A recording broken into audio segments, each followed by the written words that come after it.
নমস্কার বন্ধুরা, লিটনের হোম কুক চ্যানেলে সবাইকে স্বাগত। আশা করি তোমরা সবাই ভালো আছো। আমি কয়েকদিন ভিডিও ছাড়তে পারিনি, আমার শরীরটা অসুস্থ ছিল। অসুস্থ কারণে আমি হসপিটালে 12-13 দিন মতন অ্যাডমিট ছিলাম, তাই আমি ভিডিও এডিটিং করে ছাড়তে পারিনি। তাই কিছু মনে করো না, তোমাদের সামনে আমি আবার ভিডিও নিয়ে চলে এসেছি। আমি অসুস্থ থাকার কারণেও তাও আমি ভিডিও নিয়ে চলে এসেছি। আজ দেখাবো অনুষ্ঠান বাড়িতে কীভাবে চিকেন পকোড়া বানানো হয়। তো প্রথমে চিকেনগুলো ভালো করে ভিনেগার দিয়ে ভিজিয়ে রাখা হয়েছিল আধা ঘন্টা, তারপরে ভালো করে ধুয়ে নেওয়া হয়েছে।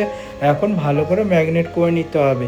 তো প্রথমে দিয়ে দেওয়া হলো এই চিকেনের মধ্যে কিছু পুদিনা পাতা, পাঁচলি পাতা আর ধনে পাতা কুচিয়ে রেখেছিল মাসিরা, সেই পাতাগুলো দিয়ে দেওয়া হলো। তারপরে দিয়ে দেওয়া হলো 30টা মতন ডিম আর কিছু মশলা, যেমন কিছু বাটা মশলা, যেমন ধরো আদা, কাঁচা লঙ্কা বাটা। তোমরা বাড়িতে যেরকম পরিমাণে বানাবে সেরকম পরিমাণ বুঝেই দেবে। তারপরে দিয়ে দেওয়া হলো রসুন বাটা আর পেঁয়াজ বাটা। তোমরা বাড়িতে যেরকম পরিমাণ বানাবে সেরকম পরিমাণ বুঝে সব মশলা দেবে। এখানে 20 কেজি মতন চিকেন ছিল, সেই পরিমাণ বুঝেই আমরা সব কিছু দিয়েছি। তারপরে দিয়ে দেওয়া হলো সাদা তেল আর গোলমরিচ গুঁড়ো। তারপরে দিয়ে দেওয়া হলো টমেটো সস আর চিলি সস।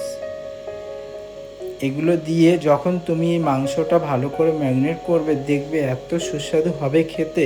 বন্ধুরা, তোমরা অনেকেই আছো বাড়িতে বানিয়ে খাও চিকেন পকোড়া নর্মালভাবে, কিন্তু অনুষ্ঠান বাড়ির মতন এইসব উপকরণ দিয়ে তোমরা একবার বাড়িতে বানিয়ে খেয়ে দেখো, আশা করি ভালো লাগবে। এরকম চিকেন পকোড়া সন্ধ্যাবেলা যদি ভেজে বাড়িতে বানিয়ে খাওয়া যায় একটু টমেটো সস দিয়ে, কোনো তুলনাই হয় না।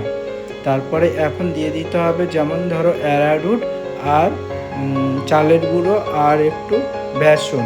চালের গুঁড়োটা দিলে কি হয়, একটু পকোড়াটা মচমচে হয়, খেতেও খুব ভালো লাগে।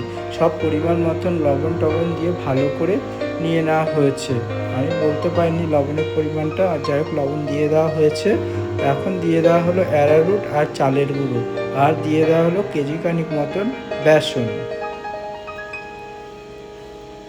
এখন ভালো করে এই চিকেন পকোড়ার মালগুলো সব ভালো করে মাখিয়ে নিতে হবে। যেহেতু আমাদের এখানে 20 কেজি মতন চিকেন ছিল, তাই আমাদের 2 হাত দিয়ে ভালো করে উল্টে পাল্টে এই চিকেন পকোড়ার জিনিসগুলো সব মাখিয়ে নিতে হলো। সবসময় পরিমাণগুলো যদি ঠিকঠাক থাকে, খেতেও খুব সুস্বাদু লাগে। এখানে চিকেন পকোড়ার সাইজগুলো একটু বড় ছিল এবং খুব সুন্দর ছিল। তোমরা একবার বাড়িতে এরকমভাবে বানিয়ে খেয়ে দেখবে, আশা করি খুবই ভালো লাগবে, মুখরোচক খাবার। আর বন্ধুরা, ভিডিওটা প্রথম থেকে লাস্ট অবধি দেখবে, আশা করি খুবই ভালো লাগবে। আর এরকম রেসিপি দেখতে হলে আমাকে কমেন্টের মাধ্যমে জানাবে, আর তোমরা কি রেসিপি দেখতে চাও আমাকে কমেন্ট করে জানাবে। আর বন্ধুরা, যদি ভিডিওটা ভালো লাগে অবশ্যই চ্যানেলটা সাবস্ক্রাইব করে যেও, লাইক শেয়ার করতে ভুলো না। আর আমি যে কোনো অনুষ্ঠান বাড়িতেই রান্না করি, তোমরা চাইলে আমাকে বুক করতে পারো, আমার ফোন নাম্বার আমার চ্যানেলে দেওয়া আছে।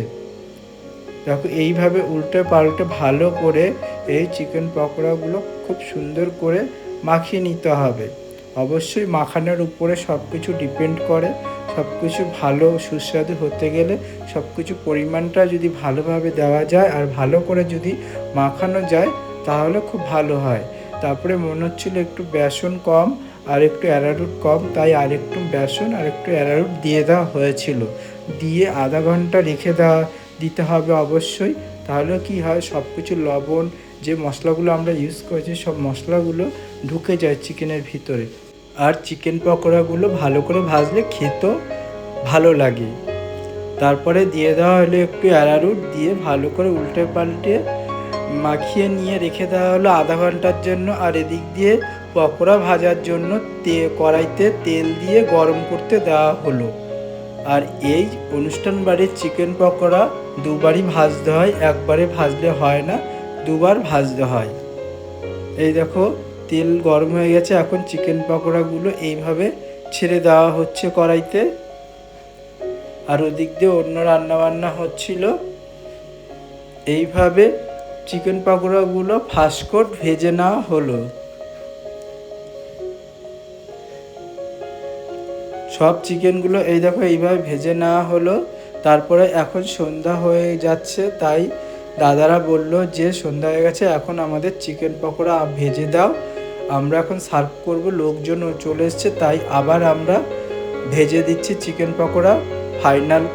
ফাইনাল হয়ে ভেজে দিচ্ছি, দাদারা এখন নিয়ে যাবে, তাই আমরা এইভাবে চিকেন পকোড়াগুলো আবার ভেজে দিলাম। এখন খুব সুন্দর মচমচে হয়েছে। এই চিকেন পকোড়ার উপরে একটু চাট মশলা ছড়িয়ে দিয়ে তারপরে পরিবেশন করতে হয়।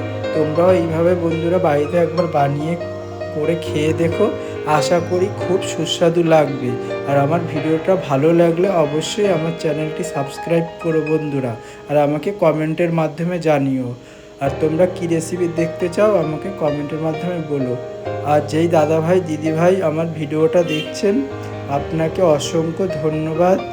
সুস্থ থাকবেন, ভালো থাকবেন সব পরিবারে। আবার দেখা হবে নতুন একটি রেসিপিতে। ধন্যবাদ। আর আপনাদের যদি ভালো লাগে অবশ্যই আপনাদের বাড়ির অনুষ্ঠানে আমাকে বুক করতে পারেন। আমার ফোন নাম্বার আমার চ্যানেলে দেওয়া আছে। ধন্যবাদ।